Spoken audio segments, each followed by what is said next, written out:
starting this journal as part of my journey to becoming a freelance video editor. Entry number 2. So I finished the demo reel. So far, I have done a lot of admin and initial setup work, finalized and shared my demo reel. I've gotten some really good feedback, connecting with people on my network. There's like 2 videos that are in flight. One is like basically done. It's just some very last minute minor edits to the Genevieve's pet art advertisement video. We're saving that for this coming Christmas season at the end of 2025. Back in action. We're gonna try this again because the last time I tried a video journal, it didn't even successfully record. I have encountered a bit of an issue with lagging, DaVinci just being slow, and I need to figure out how to render in DaVinci, see if that solves the problem. Oh, here comes this guy. Wanna be on camera? We are still going strong. 5-6 months now with the freelance video career pursuit. I think the way I used to think was I would make a video and then I would kind of take a break from things, and then I would sort of start to kind of mentally spiral and go down these like mental rabbit holes of like, is my stuff any good? Like, am I a failure? Am I even doing this the right way? Like, I would get frustrated by the technology. Like, it used to be the editing software. I did not do one of these for the month of July. I was looking back at all of the video journal entries I've done since December of 2024. Hey, what's up guys? My name's Alex. I make videos. Welcome to my channel. If you're new to ALU2 Productions, please leave a like, comment, subscribe, and share. One of my goals for either the end of this year or in 2026 is to get enough subscribers and public watch time hours to join YouTube's partner program to start monetizing and get paid to make videos. If you're already a current subscriber, thank you again for returning to the channel and continuing to watch and support. If you're a family member, friend, or anyone who knows me or is connected to me on social media, some of what I'm going to cover in this video might be old news at this point.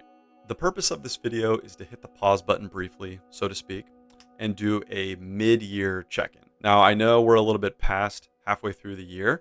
We're already into early August, but I was not able to do one of these videos in June or July, so I'm doing it now. So yeah, I wanted to take a breather, make a video in a vlog format to kind of check in and let everyone know where I'm at in my video career journey, and also just take some time to self-reflect for myself. This is going to be the start of a new monthly series, and if anyone's been watching my previous videos this year, a common theme is that I do like to do some videos in a series format. I find it to be fun, and it makes the project a little bit more long-term, and it makes me dedicated to try to knock a video out once a month or whatever the cadence might be. So this monthly series will at least stretch through the end of 2025. It might continue on into 2026. For some initial context, at the end of last year, approximately early December 2024, I came across a YouTube video that really inspired me to change my life. And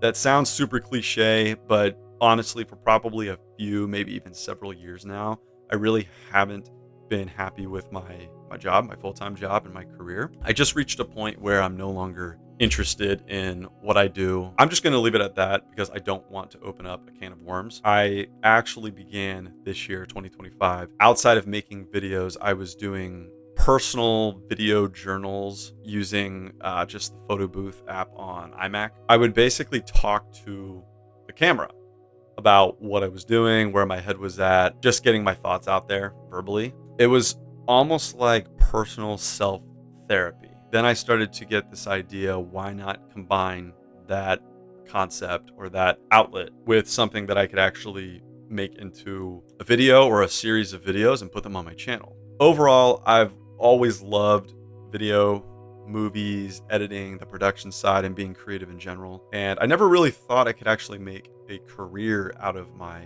creative interests. Like I said, I stumbled upon a YouTube video about being a video editor full-time, and that's what led my decision to actually do this and go with it. So in terms of some milestones that I've achieved this year in 2025, I've publicly uploaded 10 videos, including my demo reel. I also created 2 additional videos, one that was not shared on social for private/personal reasons. It was essentially a private freelance client project. Really the first freelance paid gig that I've ever gotten, and it came way sooner than expected, but I'll get into that more a little bit later. And the other video that was not publicly uploaded was privately listed on my channel. It was really just meant for close family and friends. 2 of my current long-term video projects are both video gaming series with MLB The Show and Red Dead Redemption 2. More gaming videos are to come this year with the release of Madden and College Football 2026, also NHL 26. That'll be another video series that I do. And there's honestly a lot of video games that I want to make recorded videos for. I don't know if I'm ever going to get into streaming, but gaming is definitely one of my niches so far. I'm someone who's always liked video games, and I thought, why not use gaming content as a way to kind of start making videos and hit the ground running. I think constantly what's been really cool to see is how I have generated a lot of video ideas that I needed to be realistic about in terms of what I could produce this year. The rest I really had to push into 2026 and probably beyond. Since creating my channel in 2013, I uploaded 25 public videos. 2 of those are podcasts, so no actual video, just audio with a cover image. There's also 1 video that is privately listed for family only, and another travel video that I made about 10 years ago at this point, and I later on removed from the channel for personal reasons. The ideal goal for this year has always been to just at least create something every month, and I've tried to ramp up those numbers and honestly make 1 video per week, and that's what I want to continue to do from here to the end of the year and into next year.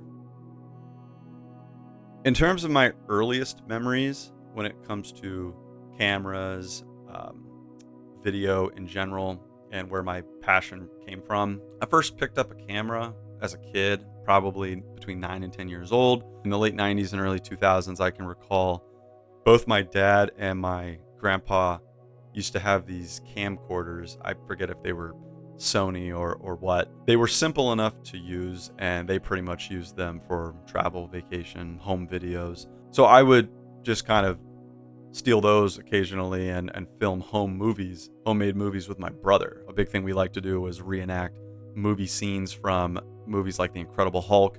My brother would reenact this scene where he would explode out of a water tank that we constructed with plastic storage bins, and he had those Hulk gloves that made sound. We also were really into action movies and spy movies, so we decided to come up with our own movie ideas, and we would kind of design action and fight scenes. I think in terms of the editing side of things, I first felt like I really enjoyed shooting video and then editing it in an actual software in middle school when occasional film projects were assigned.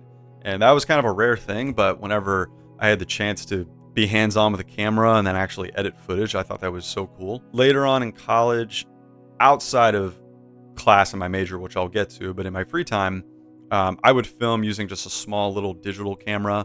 I think it was a little Canon. It mainly was intended for taking photos, kind of like a travel camera, but it also had video capabilities. So I would film on that. I would use Windows Movie Maker for free on my laptop, and I would edit montage videos to music. Things like my friends and I going to concerts. Toward the end of college and shortly after I graduated, I transitioned from what I was using mostly in school was Final Cut Pro. Then I later on got introduced to Adobe Premiere, and I used that for almost probably 10 years on and off. And then in 2014, I believe, my dad got me a GoPro for Christmas. I started making and uploading videos to a YouTube channel. But even when I got more into video editing, I was always pretty afraid to show my face on camera. Like, this has been a new thing this year. I never really liked putting myself out there on YouTube or social media. Technology has also changed, but I've also probably gotten over this fear. I never liked the sound of my own voice, and most people don't. More than anything, I just didn't think my videos were any good. So I pretty much kept making videos, editing them. I kept that kind of as that passion as more of a hobby. Okay, so then in college, I was a mass communications major. Originally, as a kid, I thought I wanted to be a sports writer. So my focus was journalism. Through journalism classes, I gained exposure to the broadcast side, video editing, shooting B-roll, voiceovers, audio sound bites, photography, graphic design, film analysis and creative writing, and basic web design across my major classes, but also some electives. Post college, I ended up not going into the media field in a traditional sense. I just didn't like the industry as much as I thought I would from hearing various alumni come back to my school and kind of give some honest testimonials just about the field and the way things worked. I did have one PR and social media job, some other jobs where I gained experience in shooting and editing video for things like social, YouTube, blogging, and I did a little bit of graphic design in Photoshop. Fast forward to where I am now, something that my dad warned me probably a couple of years ago was don't let yourself become stuck in a place where, you might be making more money, which I eventually started to do in my late 20s and early 30s, but I didn't enjoy the work I was doing even for the salary that I was getting paid. I'll be honest, I'm pretty nervous and a bit hesitant to even mention some of these things in this video about, my career, my full-time job, because I'm just worried that, there's always the concern of a potential way that my employer might find out and see this and then just, kind of question how invested am I with my work. But on the flip side, I believe in being myself and authentic and not being so afraid of those concerns. I think a lot of other people out there go through the same kind of thought process as myself in similar situations, and they might value hearing something like this. And without mentioning who I work for, and not that it would be hard to find out, you just have to look me up on LinkedIn, honestly. The reason I didn't just drop everything at my full-time job, quit, and start doing video 24/7, 365 full-time is because like most people, I have a family to provide for. My wife and I both work.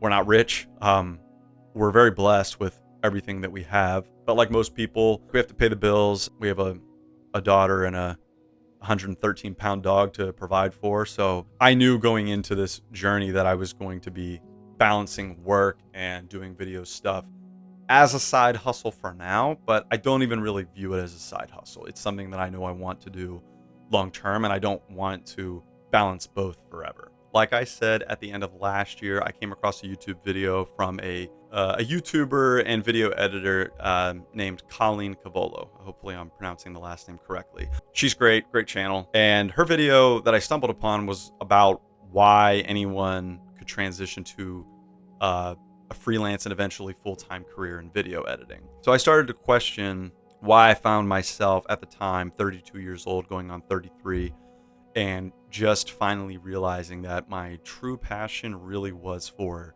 video. I realized, wow, like I can actually, and I want to make video and editing a career. And for the most part, I'm not an impulsive person. So going back to what I said earlier, I wasn't just going to drop everything. But after I watched several of Colleen's videos, and I checked out a lot of other YouTubers who were kind of doing something similar, and I learned more about the creator economy, especially on YouTube, I knew I wanted to start out probably doing freelance or some version of that. Long term, I knew I was going to have to grind and balance also working a full-time job, eventually move to part-time contract work, hopefully, and then ideally like a full-time job where I actually work for someone and I also do some things on my own. I could also still pursue my personal YouTube channel. Just so many different income streams that could come from this. So last December, I spent pretty much the whole month into January, and I made a demo reel. I drafted a Figma vision board, we'll call it, with kind of a brand umbrella for what ALU2 Production is, my niches, focuses, skill sets, my roadmap for this year, as well as a master project plan in Google Sheets, and then a Google Doc, which I kind of refer to as my master Bible, with notes, ideas, concepts for projects, links to resources, tips, gear, equipment, and more. I'm still trying to figure out what my career is going to look like. I don't know if something like live event video shoots are for me. I did one about a month ago, and I was really anxious for it because it was my first paid freelance gig, and I did it with my wife, Genevieve. Thankfully, huge shout out to her. Really great opportunity for us. And overall, the shoot, the edit, and the production, it went pretty well.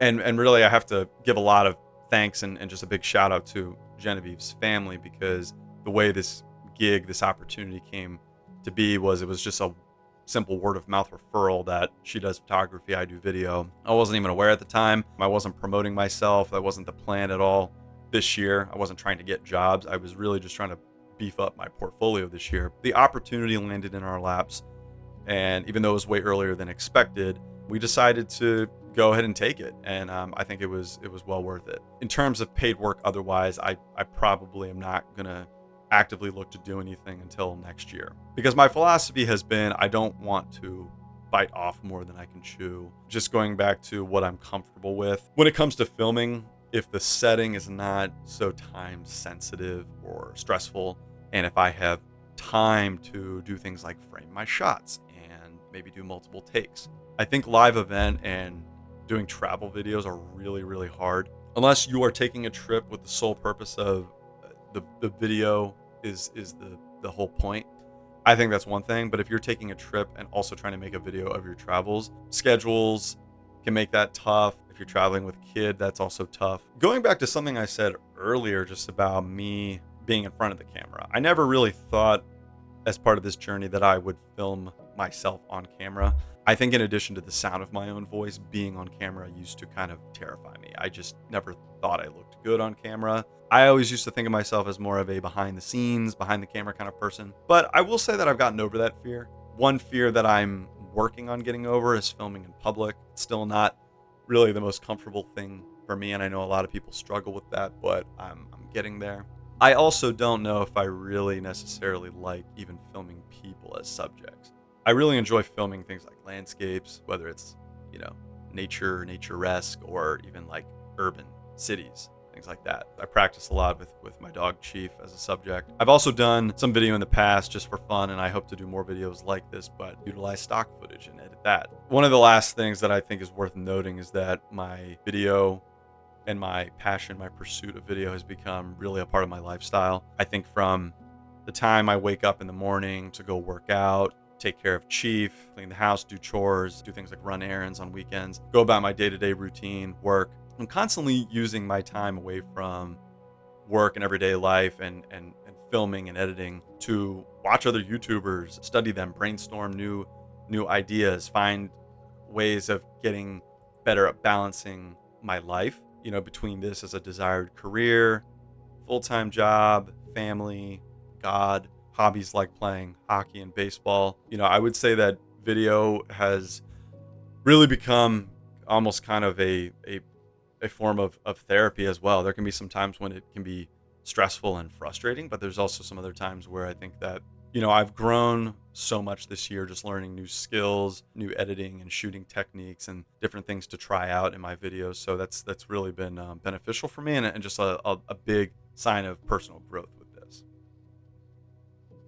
The biggest question that I kind of struggled with was, why didn't I have this idea sooner to do a reflection type of video of my first 9 months on this video journey? Earlier this summer, I actually connected with someone through my wife that lives in the area, and they do video for a living. And they offered some great advice, and that was just to simply get in the habit of every day, pick up your camera, practice, film everyday daily stuff that might seem like boring or mundane, document your life, and just have content available to do things like like an end of year wrapped video, or some people out there have done things like they call it my year. Something I never realized, even though I watch other people's videos all the time, is that what seems like boring things to someone is actually what others might find to be interesting. And for example, people all the time, including myself, will watch daily vlogs, day in the life vlogs of people who live in LA or New York City, things like that.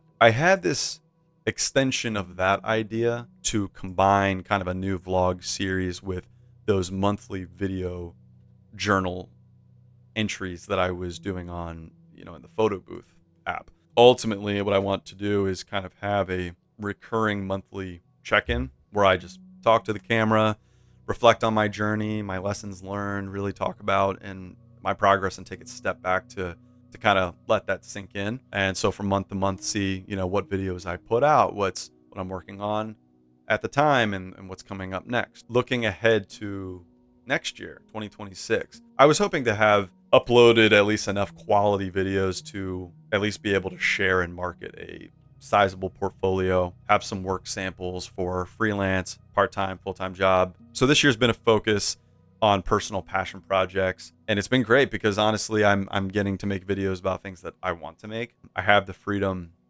and flexibility to mess up, learn, grow, refine my shooting and editing skills, and not be afraid to try new things. I've watched just countless hours of other YouTubers talk about their journeys. I've learned a lot about the creator economy on platforms like YouTube and how YouTube is changing. I've really learned to appreciate the art of working with what you have. So the gear that you have, being able to work on a budget. It's not always about the latest and greatest tech and gear. At some point I would like to invest and budget for, better camera equipment, things like that. But I definitely have a lot more starting out than some people have. And another thing that I've learned is that there are just so many income stream options out there when it comes to this field, content creation, creative work in general. I know it's going to be a ton of work and dedication, but that's what excites me. I look forward to the challenge of balancing things like the video work, my Chiefs blog that I started last year that I'm eventually, expanding to a podcast this year. I eventually want to get on Patreon. I'm going to explore job sites towards the end of this year and next year, like Upwork, Fiverr, YouTube jobs, Himalayas, and more. There's so many. One thing I've really enjoyed about diving more into video and my creative side is the writing aspect. I've learned about this cool tool online called Milanote. I found it to be a great way for me to write, outline, script, and organize my thoughts for planning videos. I've always enjoyed writing ever since I was a kid and in school, but for years I felt stuck with writing. Back in college, I started a blog for a class, and then I ended up using it personally. I've tried things like writing a book. The blog that I started in college, I abandoned it for a while, and then I eventually got back into blogging. And last year I set a very bite-sized goal for myself of writing one blog post per week covering each game of the Chiefs 2024 season. My mom and Genevieve were what I called my pro bono editors, and Chief was our dog. He was the blog website mascot.